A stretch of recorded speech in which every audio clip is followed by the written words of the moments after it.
Very exciting and huge news today, guys. Right? Look what just happened. We told you guys the world is heading more towards a more digital world, but more importantly, cryptocurrencies will be implemented. Right? The traditional financial system is storming the crypto space, where they're going to adopt or innovate within this new realm, guys. Right? From PayPal. Today we are unveiling a new stablecoin, PayPal USD. PYUSD. It's designed for payments and is backed by highly liquid and secure assets. As we can see right here, starting today and rolling out in the next few weeks, you'll be able to buy, sell, and hold and transfer PayPal USD, guys. Right now, I don't think this stable coin will implode, guys, because they may be tied with the government, it seems as, right? Obviously, it's PayPal as well.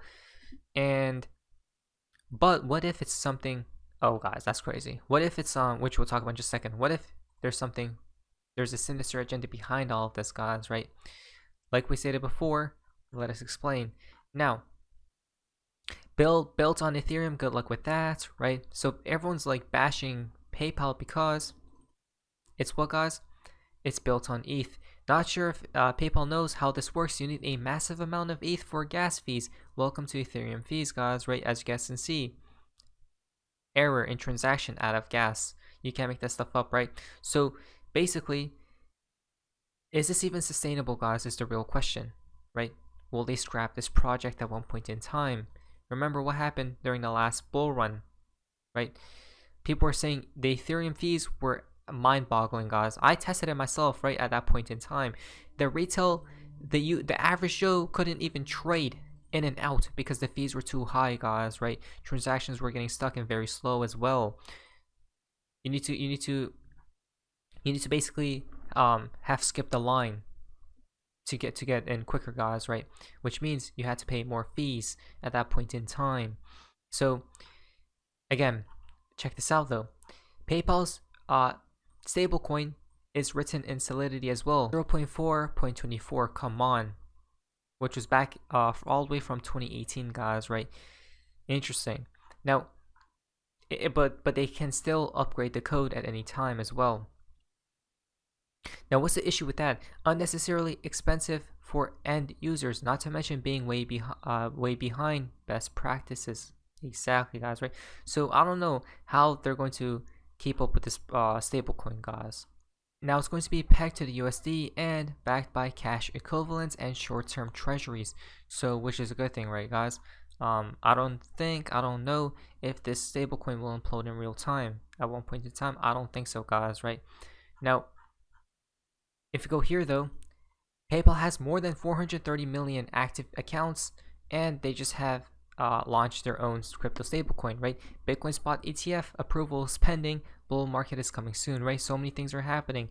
The traditional financial system is joining the crypto sphere, guys. As we see, this is huge news, right? 70% of eBay transactions go through PayPal as well. The global crypto on-ramp has landed, guys.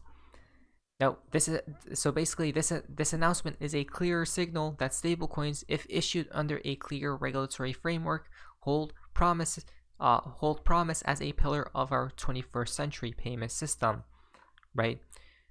Built on Ethereum as well. Remember, Ethereum has a lot of shady stuff going on behind the scenes, so I don't even know if this is sustainable, guys, to say the least, right?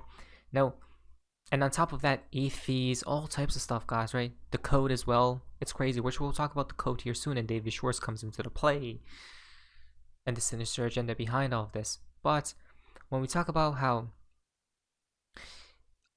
this is the green light for stablecoins, right? Is it truly? Because February 10th, PayPal pauses stablecoin work amid crypto regulatory scrutiny. February 13th, Paxos ordered to stop minting Binance stablecoin and missed SEC charges. August 7th, PayPal launches a stablecoin issued by Paxos, right? Who did Binance stablecoin, but they stopped because the SEC attacked Binance. It was all part of the plan. Wow. So they went after Binance stablecoin, right? BUSD. The reason being is to issue their own stablecoin, PayPal, PYUSD. Crazy. Which tells us one more thing. They're probably most definitely going to go after Tether, guys, right? Because there's competition. They want everything to flow through PayPal stablecoin, guys, right? Which tells us they're about to attack Tether at one point in time. They will, guys. Crazy, crazy, crazy. Now, it's even more interesting because exclusive PayPal stablecoin was preparing to cooperate with FTX to first issue on Solana in 2022. Wow. The two parties have signed a relevant cooperation agreement, but then due to FTX's crash, the work was suspended, according to two people familiar with the matter. Again, there you guys go, right? They're about to bite the dust back then, guys. They would have tasted crypto firsthand. They got super lucky they didn't work with FTX and Solana, but they're working with Ethereum. This tells you that PayPal is probably not safe either, guys, right? But they probably will survive the great catastrophe that's on the horizon. Why? Because they're probably backed, right? And things like that. Now, a transition to, this is what we call centralization has entered the game, and it's decentralized as well. It's a crazy matter. We talked about it. It's a paradox. It's a contradiction, guys. Check this out. The new PayPal USD stablecoin has an asset protection role, which can wipe your balance in 2 transactions. First freeze, then wipe a frozen address. Right here, function freeze address, and then asset protection role. We see right here in smart contracts security, we call this a centralization attack vector, right? Of course this was going to happen, guys. I don't know why people are shocked. Color me shocked, because we told you when the traditional financial system, when TradFi enters the space, of course they're going to make things centralized. Duh. But the technology itself is decentralized. Is that not a weird contradiction? Right?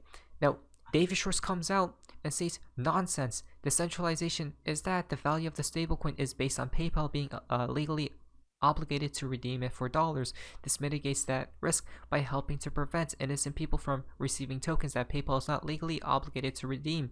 Now, it's really crazy because when we talk about David Schwartz and PayPal, check this out. For Mr. Intuitive, if they ban David Schwartz, they'll freeze your money easily, guys, right? I remember they did something like this, guys, but I was shocked because I forgot. I totally forgot about this. Look what David Schwartz tweeted out back on January 26, 2022. As you may know from David Schwartz, I had a horrible experience with PayPal that started more than a decade ago. A few months ago, they restored my access. I hate to say it, but the user experience has been spectacular since then, and it is now my preferred way to pay dollars on the internet. So he had issues with PayPal, it seems as, because David Schwartz knows about all about PayPal, guys, right here. David Schwartz says he's back on PayPal while speculation ensues, guys, right? So, right here. Back in 2019, he mentioned his beef with the payment platform, explaining he had a lifetime ban. That's crazy. A lifetime ban is... So, if they could ban David Schwartz, guys... And what did David Schwartz even do? I don't know. Maybe it says it right here. Why wouldn't they come after you, right?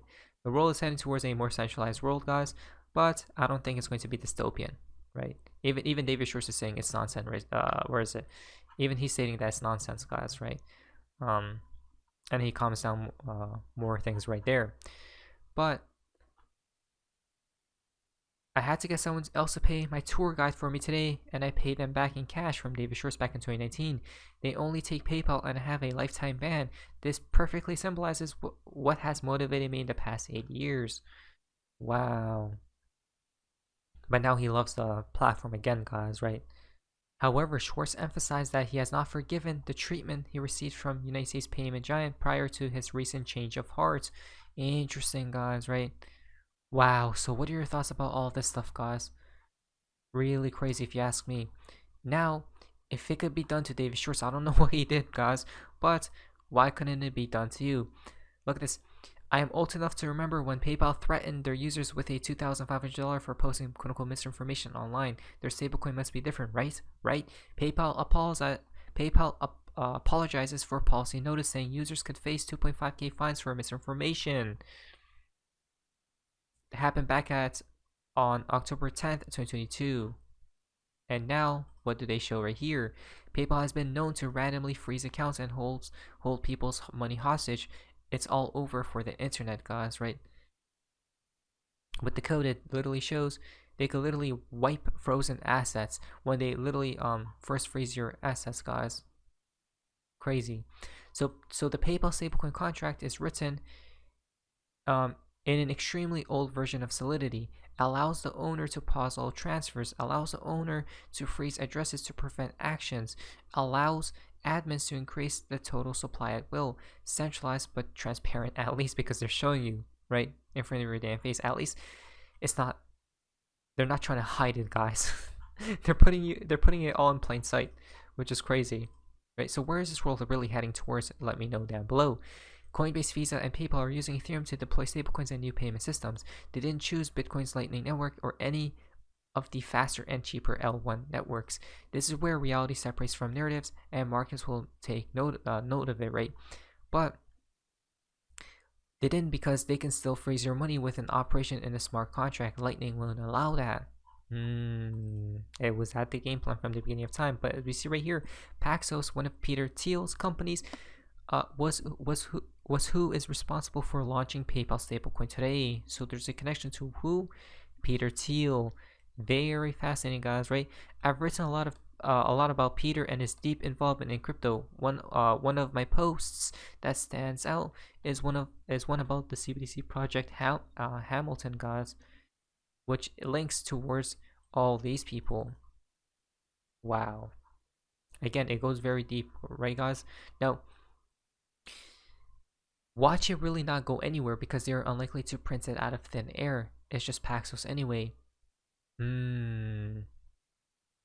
Interesting. So does that mean the only way stablecoins can truly survive if they just print it out of thin air, like the Fed, what the Fed is doing, guys, right? To build it all on a house of cards. What if, I just noticed, what if, guys, the next financial system, instead of the Fed, is the stablecoins that just keep printing out of thin air, right? Wouldn't that be something? But from the CEO at Stellar, she states, I've said it before, clarity leads to adoption, right? Obviously, PayPal has been long in the market, but it's no coincidence that we are seeing it announced following SEC court case decisions and movement on two significant pieces of legislation. Wow, the longer the naysays waits to provide clarity, the more we risk pushing innovation and entrepreneurship abroad. Crazy, guys. Right, so this is huge news, most definitely, but still built on Ethereum. At least it's going to lead to more adoption and innovation in this space, guys, right? Possibly start up the next bull run. We already have been, guys, in my humble opinion, not financial advice. But you guys remember Justin Sun? He invites PayPal to consider issuing their stablecoin on Tron. Right? Wow. He's not stopping his fraud, guys, no doubt about that. Just in case you're wondering why PayPal used Ethereum for their stablecoin, because as PayPal's house bank, JP Morgan, they're connected to JP Morgan. And JP Morgan is connected to Ethereum, which supposedly is ETHgate, guys, right? Wow. Now, last but not least, PayPal stablecoin, first transaction tested value of $69, $4.20 and 69 cents right here, guys. 69, 4.20. This all comes out to what? 6, 6, and 6. Isn't that crazy? Wow. There you guys go. All the proofs in the pudding that no matter what they do, guys, they're going to come in with their shady stuff at the end of the day, guys, right? Here we go. Let us see what happens in the future. Not financial advice. There we go. Wow. But anyways, I hope you guys amazing in this. See ya.